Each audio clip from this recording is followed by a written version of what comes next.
सल्लल्लाहु अलैहि वसल्लम। अल्लाहुम्मा सल्लि अला सय्यदिना व मौलाना मुहम्मदिन मादनिल जूद वल करम व आलिहि व बारिक वसल्लिम। तमाम तारीफ़ें हम्द व सना अल्लाह ताला जल्ल मजदुहुल करीम के लिए।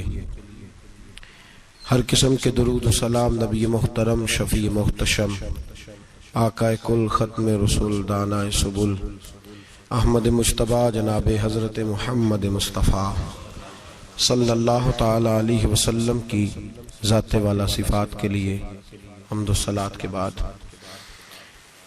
कुछ औसाफ़ ऐसे हैं जिन्हें कुरान मजीद ने अल्लाह ताला ने अपने नेक बंदों की औसाफ और उनकी निशानियों के तौर पर बयान फरमाया है। अल्लाह तबारक व तआला के नेक बंदों में कुछ ऐसी चीज़ें पाई जाती हैं, कुछ ऐसी अलामात अल्लाह ने उनके अंदर रखी होती हैं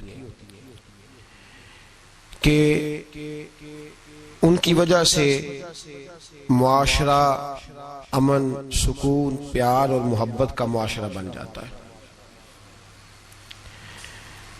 उन खूबियों में से 3 खूबियां ऐसी हैं जिन्हें सूफिया ने बतौर लाजिम एक अल्लाह के बंदे के लिए, नबी पाक अलैहिस्सलाम के गुलाम के लिए जरूरी करार दिया है। वो 3 खूबियां हैं सादगी, आजिज़ी और कनात। जिस आदमी के अंदर ये 3 बातें पाई जाती हैं कि वो सादा भी हो, इज्जो इनकिसार वाला भी हो और जो चीजें अल्लाह ने उसे दी हो उस पर उसकी कनात भी हो, वो राजी भी हो, तो ऐसे शख्स पर अल्लाह तबारक व तआला की खास रहमत नाजिल होती है जिस बंदे के अंदर ये सलाहियतें पाई जाएं। हम देखते हैं कि इस जमाने में सादगी, आजिज़ी और कनात वाला पहलू खासा मुश्किल होता चला जा रहा है। कोई भी बरादरी हो, कोई भी कबीला हो, कोई भी इलाका हो, लोगों को अपना आप दिखाने का बहुत शौक होता जा रहा है। मैं भी हूं, मुझे भी मानो, मेरी भी सुनो और मेरी भी तारीफ करो, मेरी तरफ भी तवज्जो करो, ये माहौल बन गया। अगर आप सादगी वाले नहीं होंगे तो फिर आपने कुछ चीजें उधार की ओढ़ी होंगी जो असल ने। सादगी जो होती है वो असल होती है, असल रूप होता है आदमी का। अगर आपके अंदर सादगी नहीं होगी तो फिर आपने कुछ चीजें ऐसी अपने ऊपर लागू कर रखी होंगी जो आपका असल नहीं। तो जब आदमी असल से हटता है तो बेसुकून होता है।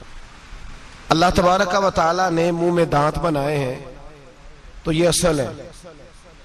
इनके अंदर धागे के बराबर भी कोई चीज चली जाए तो वो बेचैन कर देती है क्योंकि वो असल नहीं होती। तो जब आप सादगी में रहेंगे तो असल जगह पे रहेंगे, असल जगह पे, फिर आप तकलीफ में मुब्तला नहीं होंगे। आजिज़ी का मतलब ये होता है कि आप अल्लाह के किसी बंदे को हकीर ना समझें, छोटा ना समझें, जलील ना समझें। एक होती है एहसासे कमतरी कि समझना कि मैं माली तौर पे मेरे पल्ले कोई शय नहीं है, देखो कितना, ये एहसासे कमतरी है। आजिज़ी ये होती है कि ये ना समझ ले बंदा कि मेरे अंदर सलाहियत ज्यादा है, ये कमी है, ये छोटा है, ये निकम्मा है, ये बिल्कुल गुनाहगार है, ये तकब्बुर है। आजिज़ी से रहे, अल्लाह के हर बंदे को अपने से अफजल समझे, आजिज़ी के साथ रहे। कनात ये है कि आपको जो अल्लाह ने दिया है समझे कि मेरा रब सबसे ज्यादा मेरे ऊपर ही मेहरबान है, उसने जो मुझे दिया है वो किसी और को नहीं दिया। ये शुक्र के तौर पर, तकब्बुर के तौर पे ये भी नहीं। कनात करें। आजिज़ी जब आपके अंदर होगी, सादगी होगी तो जिंदगी इत्मीनान से गुजरेगी, सुकून से गुजरेगी। और आजिज़ी और सादगी का ये वाला तर्जुमा नहीं कि जिस बंदे ने मैले कपड़े डाले हो आप समझे कि ये बड़ा सादा आदमी है जी, हफ्ता आया नहाया नहीं तो सादा है। ये सादगी नहीं होती। नफासत तो हुसैन है इस्लाम का। नबी पाक सल्लल्लाहु अलैहि वसल्लम ने एक मालदार आदमी को फटे पुराने कपड़े पहने हुए देखा था तो हुजूर ने मना किया था। फरमाया अगर अल्लाह नेमत देता है तो बंदे पर उसका असर देखना भी पसंद फरमाता है। अच्छे कपड़े छोड़ दें तो आप सादा हो गए, ये मतलब नहीं। बहुत सारे गरीब लोग भी सादे नहीं होते, जो हर वक्त कहता रहता है मैं किसी चौधरी को कुछ नहीं समझता, तो वो सादा है। जो कहता रहता है कोई नहीं मेरी नजर में, मैं आप बड़ा सियाना हूं, फलाना बंदा आया तो मैंने लाजवाब कर दिया, दो बातें नहीं फिर वो कर सका आगे से, तो आप सादे? आप तो बड़े महान तेज आदमी है भाई, आप तो अपनी करामत सुना रहे।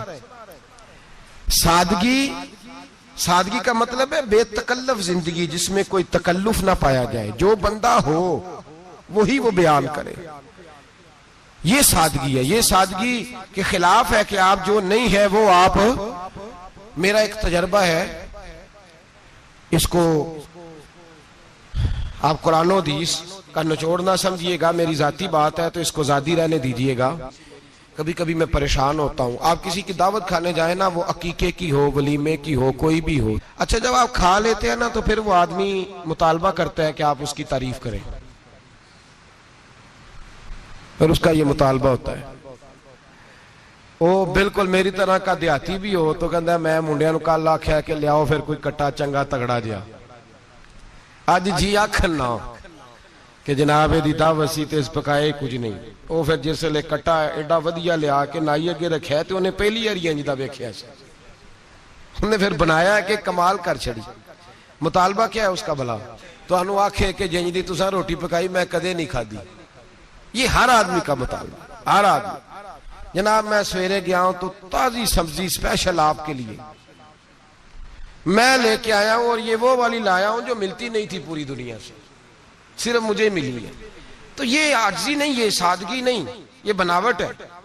ये मैं अमीर गरीब, ये सारे लोग ये काम करते हैं, सारे। जो हम नहीं वो हम बन के दिखाते हैं, जो हम हैं नहीं वो हम बनते हैं। उसका नुकसान ये होता है कि जब वो चीज जो असल नहीं होती वो आती है तो तकलीफ देती है। नबी पाक अलैहिस्सलाम की जिंदगी सादी थी। किस तरह की सादी थी? दो जुमले, हजरत अब्दुल्ला इब्ने अब्बास के दो जुमले और बात खत्म कर दी। फरमाते हैं मेरे रसूल पाक अलैहिस्सलाम की जिंदगी सादी थी। ये कैसी सादी थी? फरमाते हैं जो मिलता था हुजूर पहन लेते थे, जो सामने आता था खा लेते थे। कोई तकल्लुफ नहीं कि मैंने ये नहीं खाना, ये खाना है, ये नहीं लेना, ये लेना है। ये मिजाज नहीं, तबीयत नहीं। हमारी तो पसंद नापसंद होती है ना। हुजूर को कद्दू ज्यादा पसंद था, ये तो आपको हदीस में मिलेगा, ये तो मिलेगा। लेकिन ये नहीं मिलेगा कि नबी पाक सल्लल्लाहु अलैहि वसल्लम को गंदम नापसंद थी, ये नहीं मिलेगा। आपको ये तो मिलेगा कि रसूल पाक को दूध ज्यादा पसंद था, ये नहीं मिलेगा कि सादा पानी नापसंद था।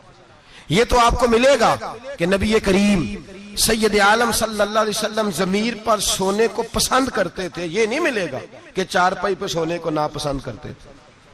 यानी हुजूर की जिंदगी सादी है, उसमें तकल्लुफ हमारी पसंद नापसंद होती है, और जो शय हमें पसंद नहीं वो फिर है ही नहीं सही, वो गलत हो गई फौरन, वो सिरे से उसका कोई असर ही नहीं रहा, वो बिल्कुल तबाह हो गई। मेरे हबीब पाक सैयद आलम अलैहिस्सलाम ने सादी जिंदगी गुजारी और आजिज़ी वाली जिंदगी गुजारी। हम लोग आजिज नहीं होते, आजिज नहीं हो। अगर हम लोग आजिज हो जाए तो लड़ाइयां खत्म हो जाए। हर खानदान में हर घर में लड़ाई है, इसका मतलब है कि आजिज़ी, जहां आजिज़ी होती है वहां लड़ाई नहीं होती, झगड़ा नहीं होता। हमारा भाई से, भतीजे से, भांजे से, बीवी से, ससुराल वालों से, रिश्तेदारों से, भाइयों से अगर इख्तलाफ चल रहा है और हर जगह चल रहा है तो सारी जगह तो गलतियां नहीं ना पाई जाती, कहीं हमारी भी गलती होती है। तो ये जो इख्तलाफ चल रहे हैं और सुलह नहीं हो रही, इसकी वजह यह है कि हमारे अंदर आजिज़ी इनकिसारी हो, तो फिर तो झगड़ा ही कोई नहीं। मेरे नबी पाक अलैहिस्सलाम की जिंदगी में आजिज़ी है, इनकिसारी है। इसलिए हुजूर ने कभी लंबी चौड़ी बातें नहीं सुनाई। सहाबा कहते हैं नबी पाक अलैहिस्सलाम तकरीर छोटी करते थे, नमाज लंबी पढ़ते थे। तकरीर, नमाज, हमारी बातें लंबी और नमाजें अल्लाह अकबर, उल्ट बिल्कुल सिलसिला। नबी पाक अलैहिस्सलाम ने सादगी, आजिज़ी को अपनाया। बहुत गरीब आदमी, बड़ा माड़ा बंदा जो 100 रुपया दिहाड़ी लेता है, और बाहर जब वो दिहाड़ी करने गया है तो वो शाम को जब उसने ना समेटा है ना वो सीमेंट और रेत और वो सारी चीजें, तो वहां वो झाड़ू फेर के आया है। फेरते हैं ना जी मजदूर झाड़ू, ये काम वो करने को तैयार है। पर अपने घर में आके झाड़ू देने को तैयार नहीं हुए, इसलिए कि ये उसकी मर्दानगी के खिलाफ है। बाहर जब वो गया है, किसी होटल में काम कर रहा है, टाई पैंट कोट पहन के वो बड़ा अच्छा, वहां अगर उसको बर्तन धोने पड़े तो धो लिए, बल्कि अगर नाराज ना हो जाए बाहर रहने वाले साथी, तो ढेरों लोग बाहर जाके होटलों में बर्तन मांजते हैं, लेकिन वहां उनके रोब को, उनके नाम को कोई धब्बा लगता, लेकिन घर के अंदर जिस बर्तन में उन्होंने खुद रोटी खाई है, अगर उनको ये कह दिया जाए ना कि ये धो लो, तो फिर तो तलाक तक नौबत आ जाती, फिर तो मसला खराब है। फिर तो हो सकता है कि बीवी की अम्मा की भी खैर ना हो, तुझे उसने सिखाया ही कुछ नहीं, मुझे ही तूने कह दिया उठ जा। ये हमारा हाल है, और है हम सारे आजिज मिस्कीन, है हम सारे माड़े गरीब, ये सारा अपनी जगह तय। लेकिन जहां डटना है, बल्कि यूं समझ लें कि जहां रोब ना चला वहां मिस्कीन हो गए, और जहां चल गया अब बादशाह हो गए। मेरे रसूल पाक सैयद आलम अलैहिस्सलाम का उसवा नूर सुनो, सैयदा तैयबा ताहिरा हजरत आयशा सिद्दीका रदी अल्लाह ताला अन्हा फरमाते हैं, हुजूर घर में आते, अगर घर के अंदर झाड़ू देने वाला है तो मुस्तफा ने उठा के काम करना शुरू कर दिया है। ये मामूली बात नहीं। अगर हजरत फातिमा ज़हरा की चक्की पीसने के लिए फरिश्ते आ सकते हैं, तो रसूल पाक के घर का काम करने के लिए भी आ सकते हैं, आ सकते हैं। लेकिन मेरे नबी पाक सल्लल्लाहु अलैहि वसल्लम घर में अपने कपड़े धो लेते, फट जाते तो हुजूर सी लेते। यहां तक कि हजरत आयशा फरमाती है, एक दिन हुजूर ने कहा खाना पकाओ, तो मैंने कहा कनीज आटा गूंद रही है। नबी पाक ने मालूमात की तो पता चला कि वो कनीज तो जा चुकी, बीमार थी। फरमाती है हुजूर ने अपने दस्ते मुबारक से आटा गूंदा, नबी पाक ने गूंदा, नबी पाक ने। लगे जो मजदूर शाह ऐसा, न धुन न दौलत सरबराह ऐसा, अर्श नशी का जमी पे घर है, मेरा पैगंबर अजीम तर है। नबी पाक ने आटा गूंदा, और आटा गूंद के फरमाया आयशा आओ रोटी पका दो, मैंने आटा गूंद दिया है। ओ भाई मैं बहुत बड़ा नवाब हूं मैं आजिज मिस्कीन, लोगों की मैं कमियां कोताहियां सुनाता हूं, लेकिन अगर जरा सा भी हाथ हिलाना पड़े तो उस वक्त ना जहां रोब चलता है वहां तो चलाना चाहिए ना। जितना हमारा दबदबा बनता है, आजिज़ी इनकिसारी, ये इंसान को संवारती है, ये उसको सुकून देती है, ये उसके अंदर पैदा करती है वो चीज जो उसे अल्लाह के करीब करती है। अगर आप बड़े हैं तो फिर आप बड़े ही रह जाएंगे, बन कुछ नहीं सकेंगे। अगर आप में तकब्बुर है तो फिर अना का बुत कायम हो जाएगा, बन कुछ नहीं सकेंगे आप। हर आदमी को अपना आप दिखाने का शौक है, बनाने का शौक है, शोहरत, नामवरी, अपने आप को जाहिर करना, बताना। 1,44,000 सहाबा थे मेरे रसूल पाक के, सारे कहिए सल्लल्लाहु अलैहि वसल्लम। जब हुजूर का नाम सुने तो दरूद पाक पढ़ा करें, सल्लल्लाहु ताला अलैहि वसल्लम। 1,44,000 सहाबा थे, काम कर गए, किसी ने नाम नहीं बनाया, काम किया। शायद चंद 100 के नाम किताबों में मिलते हो, बाकियों ने काम किया, नाम पर तवज्जो ही नहीं। और कुछ ऐसे भी थे जो आए नहीं, बात मानी है मेरे नबी पाक की, हजरत वैसे करनी रदी अल्लाह, तशरीफ नहीं लाए, घर रह के वे हुजूर की बात मानी है। माँ की खिदमत करो, नहीं आए, खिदमत करी, तशरीफ नहीं लाए, घर रह के बात मानी। दर्जा क्या दिया मेरे रसूल पाक अलैहिस्सलाम ने? ड्यूटी लगाई मौला अली शेर खुदा की, हजरत उमर फारूक रदी अल्लाह ताला, फरमाया मेरा जुब्बा ले जाना और मेरे अवैस से मिलना और उसे कहना मेरी उम्मत की बख्शिश की दुआ मांगे। भाई घर रह के बात मानी, कोई शोरा नहीं, कोई नाम नहीं। इमाम अब्दुल वहाब शौरानी कहते हैं करन के लोग उन्हें रोड़े मारते थे और उनसे पूछते थे तेरा नाम क्या है, तो जनाबे वैसे करनी फरमाते थे अगर तो कयामत में बख्शा गया तो नाम बता दूंगा, और अगर वहीं अड़ गया तो नाम से क्या रह जाएगा, यहां तो लिखा रह जाएगा। और फिर दुआ मांगी, इमाम शौरानी ने लिखा है दुआ मांगी हजरत अवैस करनी ने, ए अल्लाह मैंने जिंदगी छुप के गुजारी है, मुझे जाहिर ना करना, मैं सिरापा मखजन राज था और रहा था मुद्दतों राज में, ये तो तेरा शौक के दीद कशा कशा मुझे खींच लाया मजाज में। ए अल्लाह मैंने पर्दे में वक्त गुजारा है, अल्लाह मस्तुरना बिसुत्रिकल जमील, ए अल्लाह बस मुझे पर्दों में रखना, पर्दों में। उठ बुलिया चल ओथे बसिए, जिथे बस देनी सारे अन्ने, ना कोई साड़ी जात पछाणे, ना कोई सानू मन्ने। ए अल्लाह मुझे पर्दा दे, शोहरत नहीं चाहिए, मेरा नाम ना हो, कोई जाने कोई पहचाने ना, बस मैं तेरा हूं तो छुप के तेरे पास आ जाओ। इमाम फरमाते अल्लाह 70,000 फरिश्ते कयामत के दिन हजरत अवैसे करनी की शक्ल के पैदा करेगा और उन फरिश्तों के अंदर छुपा के जनाबे अवैस को अपनी और अपने महबूब की बारगाह तक ले जाएगा। चूंकि वो छुपे रहे, जरूरत नहीं। मैं सिरापा मखजन राज था, मैं तो रहा था मुद्दतो राज में, ये तो तेरा शौक के दीद कशां मुझे खींच लाया, मजाज में शौक नहीं। मुझे भी पूछ लो, मेरा भी नाम ले लो। अब तो इस कदर ज्यादा अना का बुत आ गया, रोटी खिलाओ, जिसको खिलाई उसकी फोटो खींच के फेसबुक पे दो, पानी पिलाया तो पहले उसकी फोटो दे लो, अगर सलाम लिया तो पहले छोड़ दो यार, बस करो। ये अना के बुत बना लिया हम लोगों। किस चक्कर में पड़ गई है दुनिया। एक गरीब को 2, 4, 5 रुपए क्या दे दिए, एक आटे का थैले का दे दिया, 4 अखबारों में खबर दे दी, ये आजी है, ये तरीका है। अब तो लोग यहां तक रियाकारी करने लगे, नमाज पढ़ने के लिए आते हैं तो पहले फोटो खींच के आते हैं, जुम्मे की तैयारी करते हुए। बस कर दें, बस करें, कहीं रुके, किसी जगह स्टॉप करें, अपने अंदर इंकिसारी पैदा करें। जो खत्म हो गया वो बच गया, जो अपने आप को बनाता रहा वो कभी बन ना सका। बचा वही जो रब की बारगाह में मिट गया। हमारी तो उम्र गुजर गई है अपने आप को तामीर करते, सारी जिंदगी गुजर गई। मेरा भी नाम लो, 30 साल में रह के आया हूं जी सऊदी अरब के फलाने मोहल्ले में, किसी से मेरा नाम पूछोगे तो पहुंच जाओगे। क्या होते थे आप वहां, क्या नाम पूछे? वहां तो बादशाहों के नाम अब कोई नहीं लेता, मिट गए, जो आए थे चले गए। गखड़ आना तो चौक से किसी से भी पूछ लेना, मैं भी होता हूं, क्या होते हो? यहां बड़े लोग थे जिनका तूती बचता था, खत्म हो गए। तू और मैं भी जाने वाले, और जमाना आएगा, मिटने के लिए दुनिया आई है। अगर दुनिया में खुद ब खुद अपने आप को मिटा के रखोगे तो अल्लाह इज्जत अता फरमाएगा। हम तो इतना खड़े हुए हैं कि बहनों से, भाइयों से, ससुराल से, रिश्तेदारों से कट गए हैं, इसलिए कि बुत नहीं टूट रहा अंदर का। मेरे नबी पाक सैयद आलम अलैहिस्सलाम के गुलाम बड़ा कुछ थे, पर उनकी जुबानों पे कभी कुछ होने का जिक्र नहीं आया। बड़ा कुछ थे वो, बड़ा कुछ थे।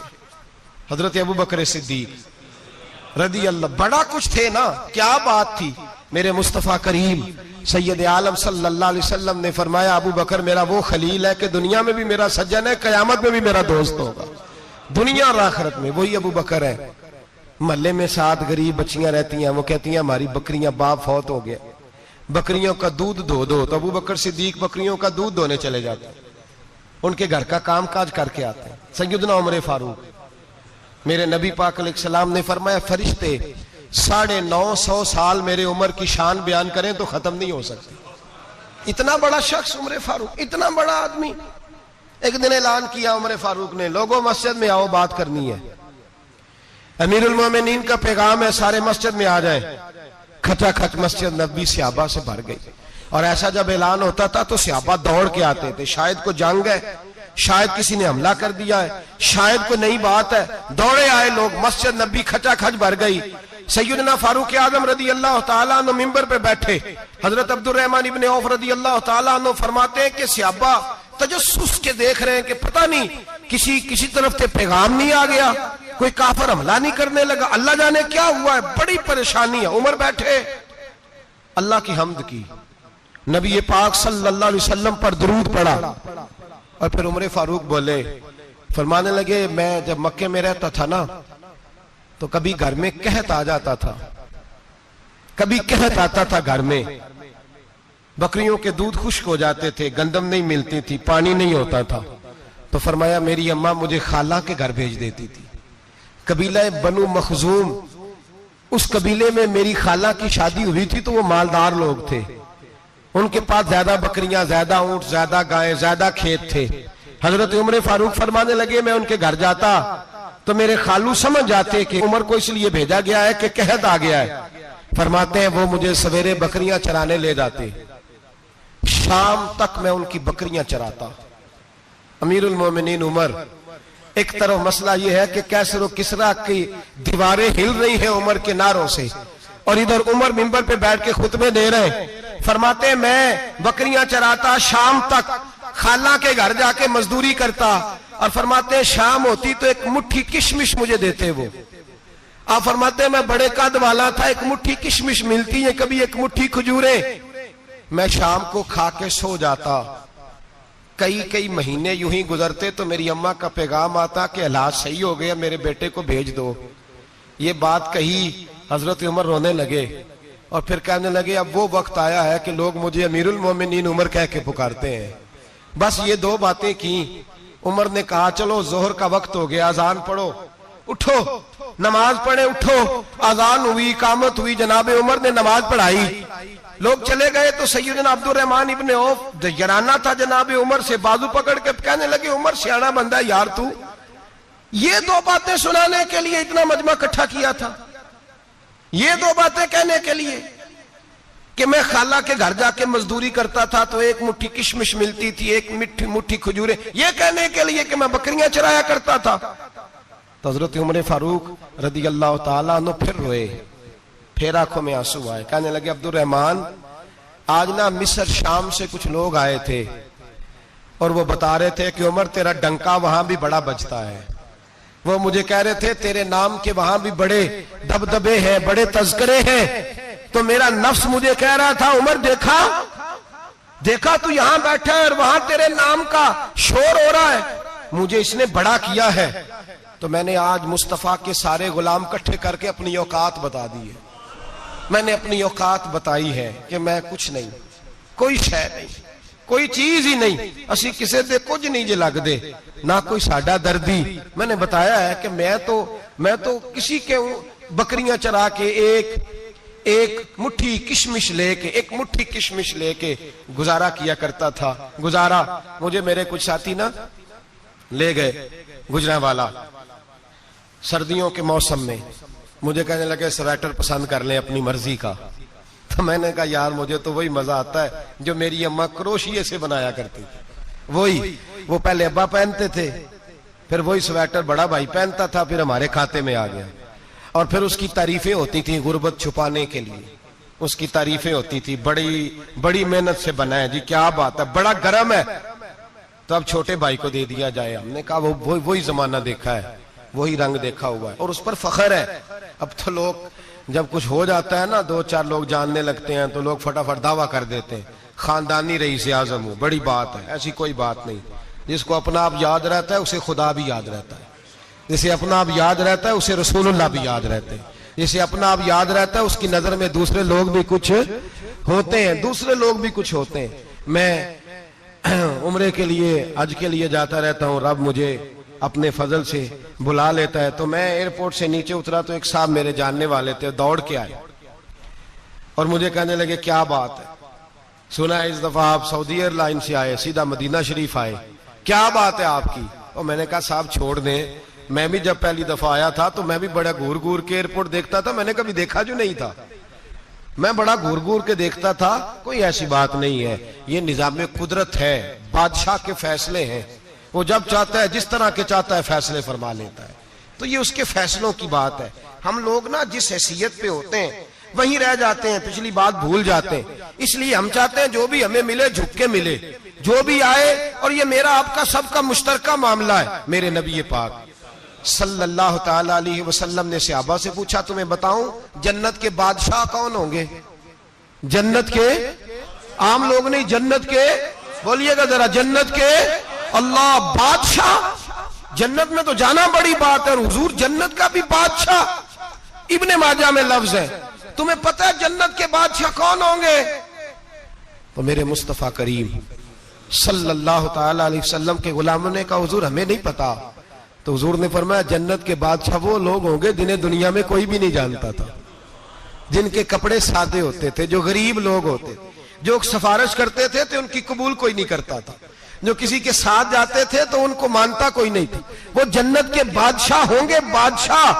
और फरमाया क़यामत के दिन जब लोग उन्हें देखेंगे तो उन पर फख्र करेंगे, रश्क करेंगे, कहेंगे क्या बात है तुम्हारी, यहां तो शौक ही बड़ा है। गरीबों ने भी पोस्टर बनाए हुए हैं, डाकुओं, लुटेरों, चोरों की तस्वीरों के साथ लगवाए हुए, अपने आप को बड़ा करने के लिए। आजी इख्तियार करें, आजी इख्तियार करें, अपने आप को मिटाने की कोशिश करें। रब करीम के बंदे आगे बढ़ बढ़ के अपना आप दिखाते नहीं। बड़ा शौक है, पहले फोटो खिंचा लो, बाकी बातें बाद में होंगी। पहले वीडियो बना लो, बाकी कुछ और बाद में होगा।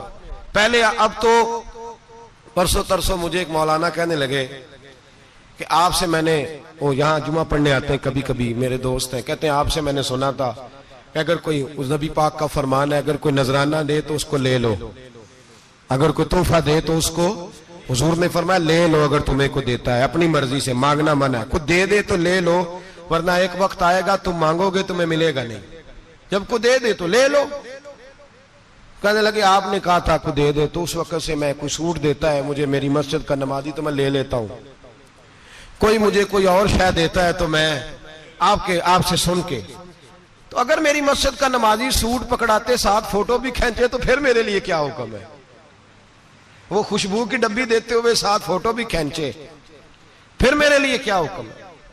कहने लगे रमजान में ये हाल हुआ है कि लोग कपड़े दे रहे थे और फोटो खींच रहे थे। क्या चक्कर है, कहां चले गया। गरीब आदमी की इज्जत नफ्स को कुचल डाला पकड़ के। एक जोड़ा साल के बाद इमाम को दिया, उसकी भी तस्वीर खींच के फेसबुक पे दे डाली।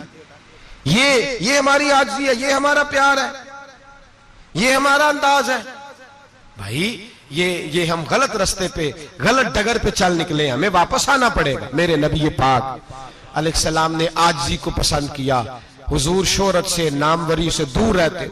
नबी पाक अलैहिस्सलाम ने आजिज़ी, इनकिसारी और सादगी और कनात इनको अपना के रखा, सीने से लगा के। ये नहीं कि माल नहीं आया, बहरीन से लाखों दिनार आए हुजूर के जमाना ज़ाहिरी में।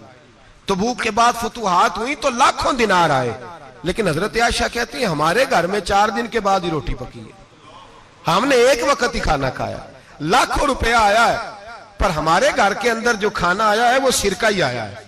हमने रात अगर रोटी बच गई है तो सवेरे उठ के रात वाली खाई है।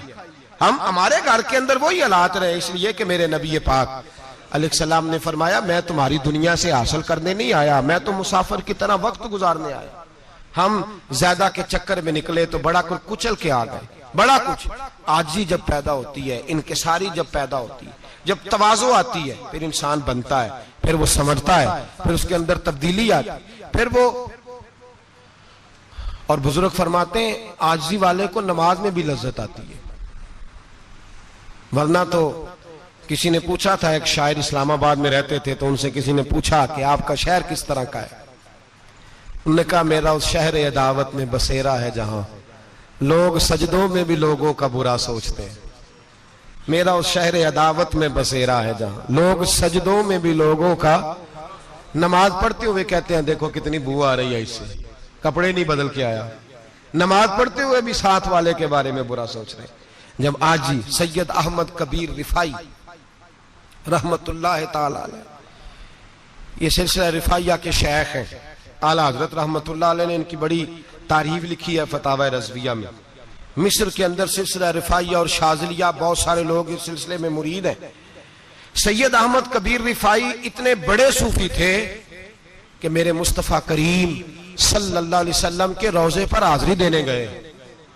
नबी पाक की बारगाह में हाथ दुआ करें, अल्लाह हम सबको वहां हाजिरी नसीब फरमाए, अल्लाह हम सबको बार बार ये मौके अता फरमाए। सैयद अहमद कबीर रिफाई हाजिरी देने गए तो जब नबी पाक के गुम्बद पे पहुंचे तो कहने लगे या रसूलल्लाह मैं कब्र देखने नहीं आया, मैं तो दीदार करने आया। हुजूर ये तो ज़ियारत में करता रहता था, दीदार करने आया।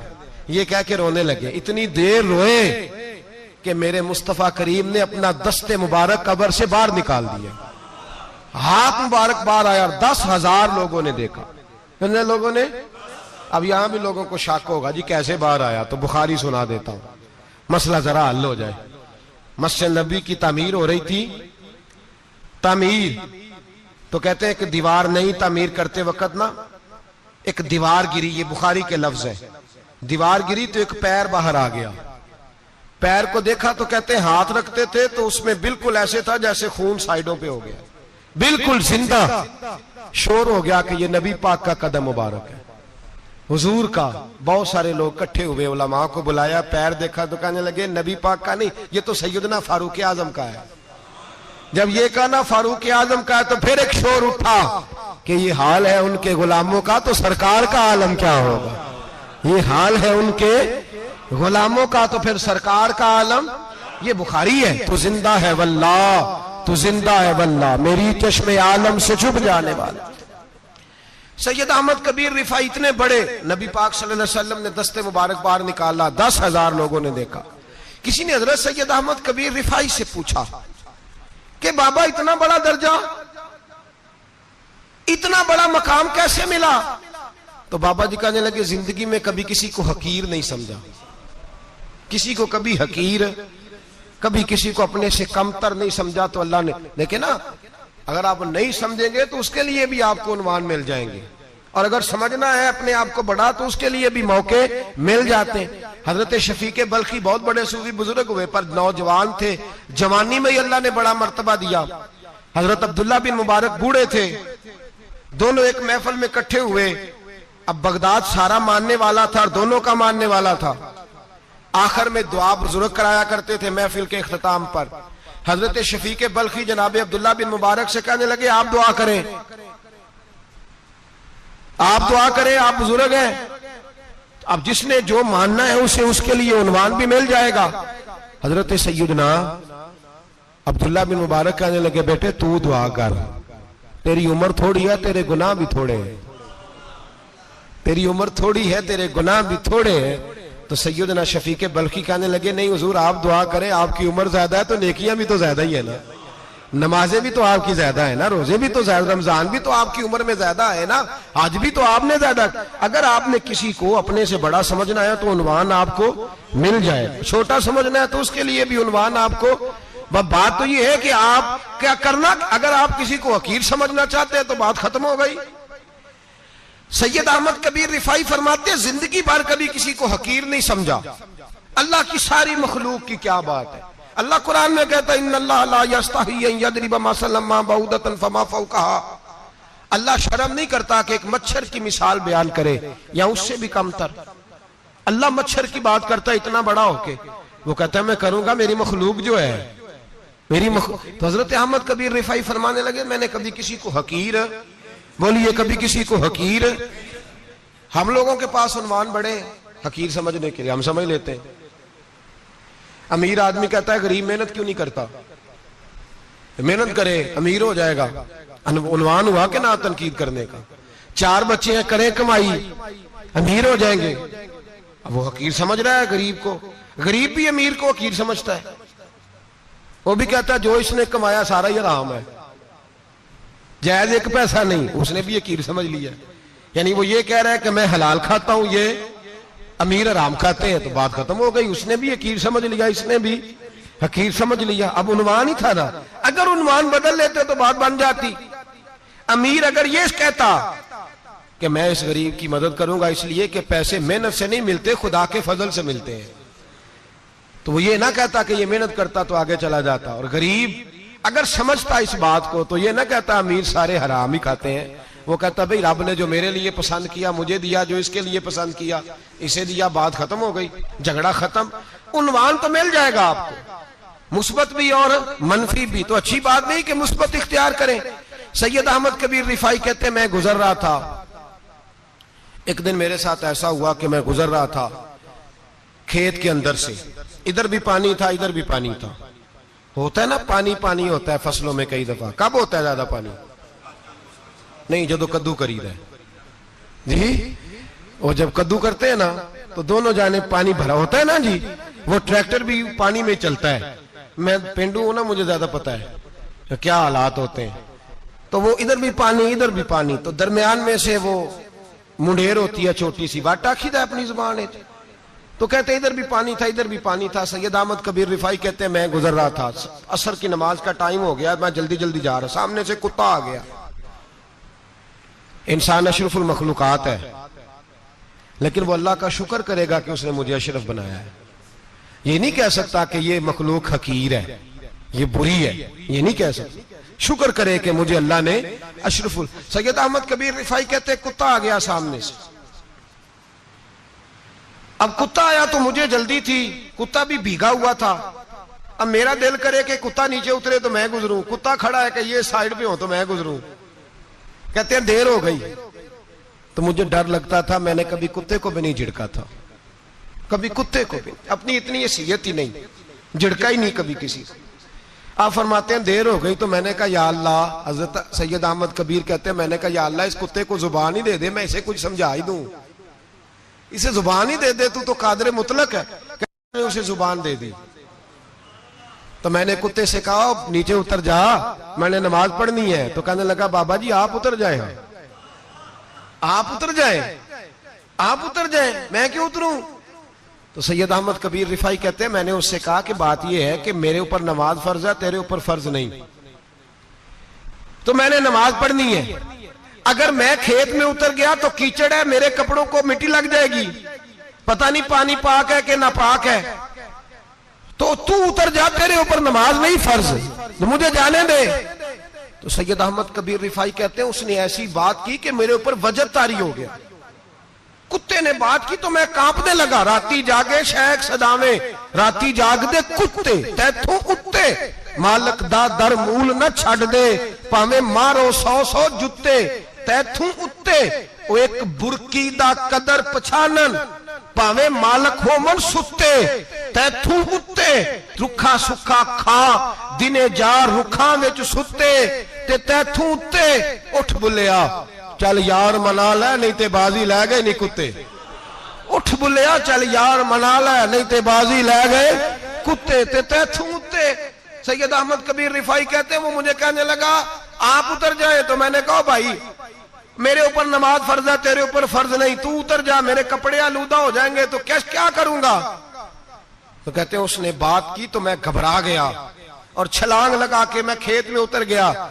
मुझे कहने लगा बाबा जी कपड़े अगर आपके कीचड़ से आलूदा हो गए तो पानी से साफ हो जाएंगे, और अगर मुझे हकीर जान के आपका दिल आलूदा हो गया तो 7 समुद्रों से भी साफ नहीं होगा, कपड़े पानी से धुल जाएंगे, और दिल अगर तकब्बुर से आलूदा हुआ तो 7 समुद्रों से भी सही हो सकता ना ना ना।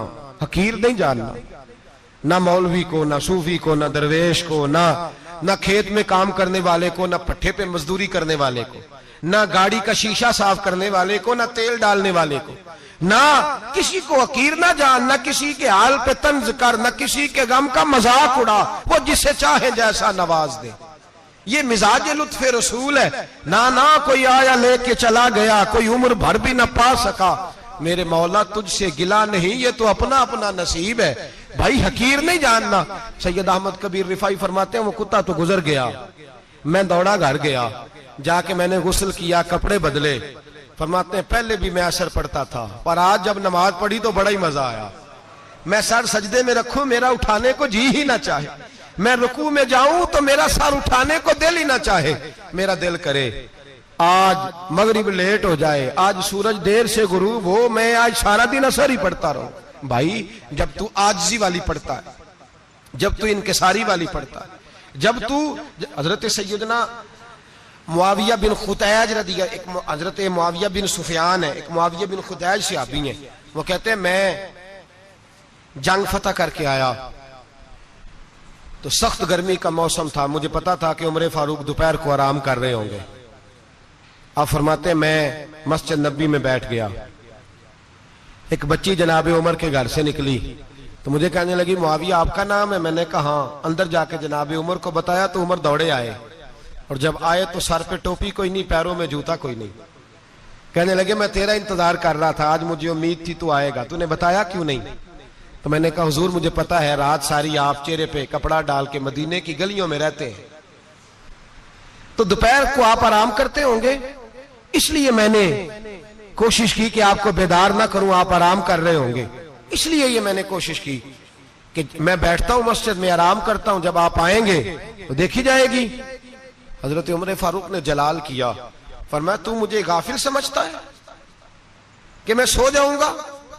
और आप फरमाने लगे मैं कौम का खादिम हूं जिसकी इतनी ज्यादा रियाया हो वो सो जाए चुप करके, मैंने जवाब नहीं देना अल्लाह की बारगाह में?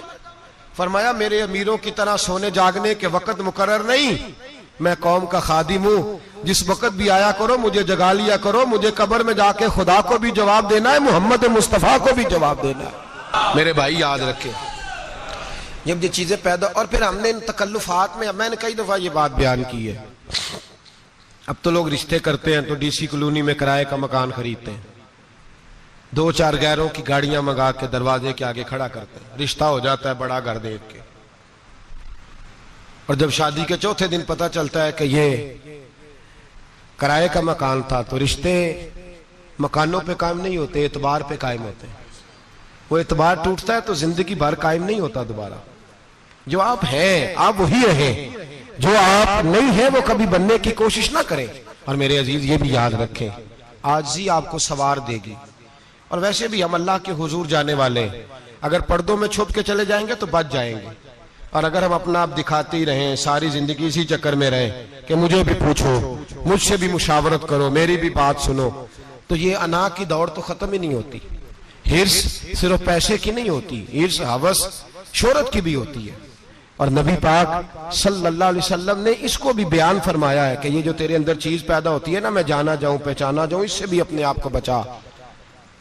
सहाबा के बाद जिस शख्स की खिलाफत सबसे मजबूत हुई वो हजरत उमर बिन अब्दुल अजीज थे। इतनी बेहतरीन खिलाफत की कि लोगों को हजरत उमर का जमाना याद आ गया। हजरत उमर बिन अब्दुल अजीज, इराक में रहने वाली एक औरत थी, उस औरत का खामद फौत हो गया तो 5 बच्चियां यतीम थी। वो इराक से चली और जनाब उमर बिन अब्दुल अजीज के पास आई कि आप मेरी बच्चियों का वजीफा लगा दें। वो कहती है, जब मैं पहुंची ना यहां तो अब तो इस्तकबाल, आना जाना बड़े मामलात हैं, अब तो बच्ची की बारात आए और 5, 7, 10, 20 लोग दरवाजे पे खड़े ना हो तो बारात नाराज हो जाती है, कहते हमारा इस्तकबाल ही किसी ने नहीं किया। तो इस्तकबाल तो अब इस तरह है जिस तरह नशा नहीं होता, ये इस्तकबाल की हालत है, अमीरों से लेके गरीबों तक। मुझे पूछा ही नहीं किसी ने, कुर्सी नहीं दी, आगे नहीं बिठाया, ये वाला मामला है। और मैं मेरी तरह के लोग, नेक लोगों की बात नहीं करता। अब तो हम देखते हैं फुला मौलाना का इस्तकबाल हो रहा है, फुला के लिए लोग खड़े हो रहे हैं, नारे लग रहे हैं। और अब तो मैं देखता हूं ऐसे ऐसे हाथ लहराते हैं सूफी और दरवेश कहलाने वाले, जैसे सियासी लीडर लहराया करते। ये क्या तरीका हुआ, ये कौन सा तर्ज जिंदगी। मेरे नबी पाक सल्लल्लाहु अलैहि वसल्लम ने फरमाया, जो ख्वाहिश करे कि मैं आऊं और लोग खड़े हों वो तो जहन्नमी है, तो दोज़खी है। सारे वही तरीके हम इख्तियार करते जा रहे हैं, वही प्रोटोकॉल है हर जगह। वो लोग जिनके दरवाजे खुले होने चाहिए थे, वहां भी हर वक्त के लिए मामला तय हो गए। याद रखें, मेरे नबी पाक अलैहिस्सलातु सलाम ने जो तालीमात दी, हजरत उमर बिन अब्दुल अजीज रहमतुल्लाह ताला अलैह, औरत कहती है मैं पहुंच गई, मैंने लोगों से पूछा घर कहां है, तो कहा वो जहां बोरी लटक रही है ना बाहर, टाट का पर्दा लगा हुआ है, वो हजरत उमर बिन अब्दुल अजीज का घर है। कहती है मैं दरवाजे पर दस्तक दी, एक औरत ने दरवाजा खोला तो मुझे बीबी जान के अंदर बुलाया। तो उनके घर के अंदर जब मैं दाखिल हुई तो बड़ा सारा सेन था, एक तानिम कुआं लगा था, एक तरफ एक बड़ा दरख्त था, और एक छोटा सा बनाई हुई थी जगह बर्तन धोने के लिए, और बीबी ना बर्तनों को मिट्टी लगा के साबुन लगा के बैठी हुई थी, काम कर रही थी वो औरत। मुझे उसने दरख्त के नीचे बिठाया, पानी पिलाया। कैसे आई हो? मैंने कहा अमीरुल मोमिनीन से मिलना है। कहने लगी बैठो थोड़ी देर में आ जाते हैं। कहती थोड़ी, मैंने समझा घर की कोई मुलाजमा है, मैं बैठ गई। थोड़ी देर गुजरी, फिर दस्तक हुई, उस बीबी ने उठ के दरवाजा खोला। तो जब वो शख्स अंदर आए तो कहने लगी बड़ी देर से बर्तनों को साबुन लगा के बैठी हूं, कहां रह गए थे? कहती है वो साहब कहने लगे बस जरा मसरूफ हो गया था, दौड़े गए, कुएं से पानी निकाला, बीबी को दिया, उसने बर्तन धोए। कहती है फिर थोड़ा सा सिरका और एक रात की रोटी वो लाई, उस शख्स ने खाई। मैंने कहा कि ये दोनों घर के मुलाजम हैं, मियां बीवी काम करते हैं। जब वो खाना खा चुके तो वो औरत मेरे पास आई, कहने लगी उठ के मिल लो अमीरुल मोमिनीन से। मैंने कहा कौन अमीरुल मोमिनीन? तो कहने लगी कब से तो आए हैं, ये जिसने कुएं से पानी निकाला यही मुसलमानों का अमीर है, और ये जिसने दरख्त के नीचे बैठ के सिरके से रोटी खाई है यही है। ये फरिश्तों की दास्तान नहीं, ये वो लोग हैं। मैं रात को भी कह रहा था एक जगह पे कि ये लोग जो है ना, जिनका आप रोज शिकवा करते हैं हुकूमतें बड़ी खराब हैं, ये कोई नहीं खराब, बिल्कुल खराब नहीं। जितने सियासी लीडर हैं सारे सही हैं। खराब वो लोग हैं जो इन्हें वोट दे के लीडर बनाते हैं। बिल्कुल खराब नहीं, मैं तो इनके हक में होता जा रहा हूं। नाराज हो गए ना आप लोग? अल्लाह करे तुसी हो जाओ तो अगले इलेक्शन च सियाने भी हो जाओ। आमीन तो कह दे। मैंने कोई मशवरा नहीं देना, इसलिए कि मेरी नजर में कोई ऐसा शख्स नहीं जिसके लिए मैं आपसे कह सकूं कि वोट दें। और हम तो ऐसी बात करें तो कई लोग नाराज होकर चले जाते हैं, लेकिन कोई परवाह नहीं, इसलिए कि ये दीन, मेरे नबी पाक का दीन सिर्फ मस्जिद का दीन नहीं। इंशाअल्लाह आइंदा जुम्मे नजरिया पाकिस्तान बयान करूंगा और बताऊंगा कि पाकिस्तान का मतलब क्या, ला इलाहा इल्लल्लाह मुहम्मदुर रसूलुल्लाह सल्लल्लाहु अलैहि वसल्लम। हुजूर का जो कुरान नाफज होगा मस्जिद में, वो कुरान कचहरी में भी नाफज होगा इंशाअल्लाह। और वो कुरान नाफज होने आया है, असेंबलियों में वही कुरान नाफज होगा इंशाअल्लाह। और यही चिराग जलेगा तो रोशनी होगी। बयान करेंगे और डट के बयान करेंगे, आपको बताएंगे। बात जो बात समझा रहा हूं फिल वक्त वो समझे। मुजरम वो नहीं जो बड़ा बन के लूटता है, मुजरम वो है जो उसको सपोर्ट करता है, जिसने उसे बड़ा बनाया है। ये याद रख लें। हमारी कोई बचत नहीं होगी, हमसे पूछा जाएगा। हम सारे कचहरी में खड़े होंगे, अल्लाह सवाल करेगा कि तुम बताओ तुम इनके मददगार क्यों बने थे, तुम सपोर्ट क्यों करते थे, ये पूछा जाएगा और हमने जवाब देना है। बहरहाल आम दाम बरसर मतलब जनाब उमर बिन अब्दुल अजीज रहमतुल्लाह अलैह के वो बीबी गई तो कहने लगी कि ये अमीरुल मोमिनीन ने कहा, वोट के हाजिर हुई, कहा हुजूर मैं इराक से आई हूं, मेरा खामद फौत हो गया, मेरी 5 बेटियां हैं, वजीफा लगा दे। वो बीबी कहती है मेरा दिल था कि यतीम बच्चियों का 100 दिनार साल का लगा देंगे तो बड़ी बात है।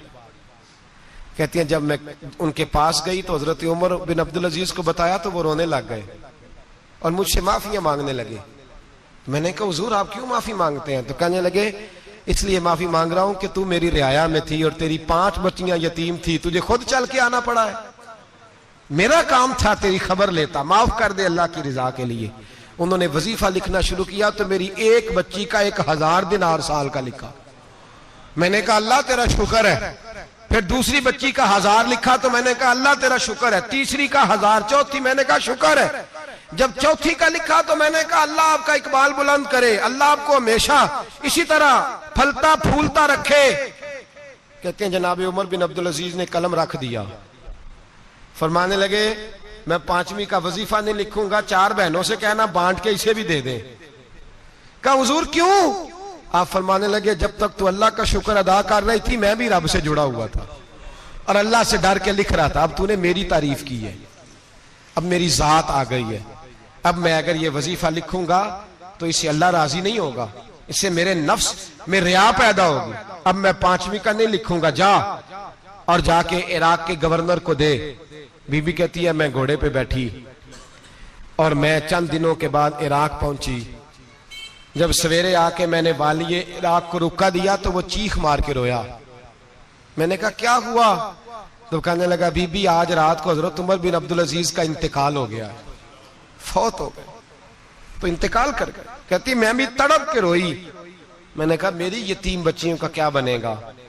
तो वो गवर्नर कहने लगा तेरे वजीफे जारी रहेंगे, तुझे मिलते रहेंगे। तो कहने लगी कैसे? कहने लगा मैं अगर तो गवर्नर रहा तो तेरा वजीफा जारी रहेगा और अगर गवर्नरी से उतर भी गया तो मैं जाती तौर पे मालदार हूं, फिर भी तेरी बच्चियों के माहाना पैसे पहुंचते रहेंगे। मैंने कहा तू क्यों देगा? कहती वो रो पड़ा। कहने लगा अगर अमीर हजरत उमर बिन अब्दुल अजीज जैसे हो तो फिर अल्लाह गवर्नरों के दिलों में भी रहम डाल दिया करता है, फिर मेरे जैसे लोगों को भी वो बदल देता है। हजरत उमर बिन अब्दुल अजीज घर आए, 3 बेटियां थी। एक को आवाज दी, वो आई तो उसने मुंह पे हाथ रखा है। दूसरी को आवाज दी, वो आई तो मुंह पे हाथ रखा है। तीसरी को आवाज दी तो मुंह पे हाथ रखा है। आपने अपनी बीवी से कहा कि ये बच्चियां मुंह पे हाथ क्यों तीनों ने रखा हुआ, क्या बात है? तो बीबी रो पड़ी, कहने लगी 4 दिन हो गए मेरी बेटियां प्यार से रोटी खा रही हैं, 4 दिन हो गए, उनके मुंह से बदबू आती है इसलिए वो आपके सामने आती हैं तो मुंह पे हाथ रख लेती हैं 4 दिनों से। बीबी रो रही है, हजरत उमर जलाल में आ गए। आप फरमाने लगे तू ये रो रही है, तू रोई है, तूने मेरे घर में रह के अल्लाह की नाशुक्री की है, तू शुक्र अदा नहीं करती कि 3 वक्त प्याज और रोटी तुझे घर की 4 दीवारी के अंदर मिल जाता? रो रही है और मैं आ मेरे साथ बाहर निकल, तुझे वो लोग दिखाऊं जो झोपड़ियों में रहते हैं और मांग के खाते हैं। आ तुझे दिखाऊं।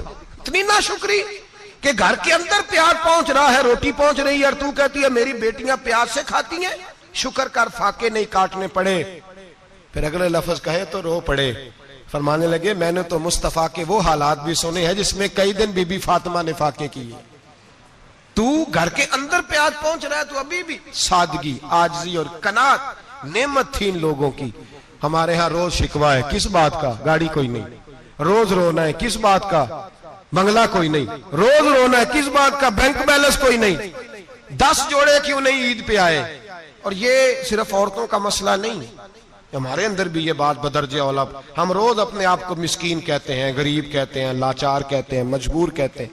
कभी देखो वो जो झोंपड़ियों में रहते हैं, कभी पलट के देखो लोगों की तरफ जो पैदा हुए तो आंखें कोई नहीं थी, हाथ कोई नहीं थे, पैर कोई नहीं थे। वो देखो जो पैदा हुए तो सर पे बाप का साया कोई नहीं था। कैसे कैसे लोग वक्त गुजार रहे।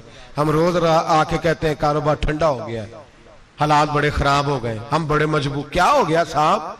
अल्लाह के दिन है, सारे अल्लाह के दिन है। वसल अच्छा है ना फिराक अच्छा है, यार जिस हाल में रखे वही हाल अच्छा है। बस अपने आप को मुतमईन करें, आजिज़ी, इनके सारी किनात, सादगी, इसको अपनी जिंदगी का हिस्सा बनाए। अल्लाह दौलत सुकून अता कर देगा। आखिर दावाना अनिल हम्द। मुर्शद दे इश्क तसव्वुर विच एक होर नज़ारा वेख लिया, जदों दिल कीता अख मीट लई, महबूब प्यारा वेख लिया। बड़ा शौक सी रब्बे अरनी दा, एक झलक ना मूसा सह सकिया। असी हत्थां दे विच हथ दे के सौरे दा सारा वेख लिया। अज सामने बैठ के मुर्शद दे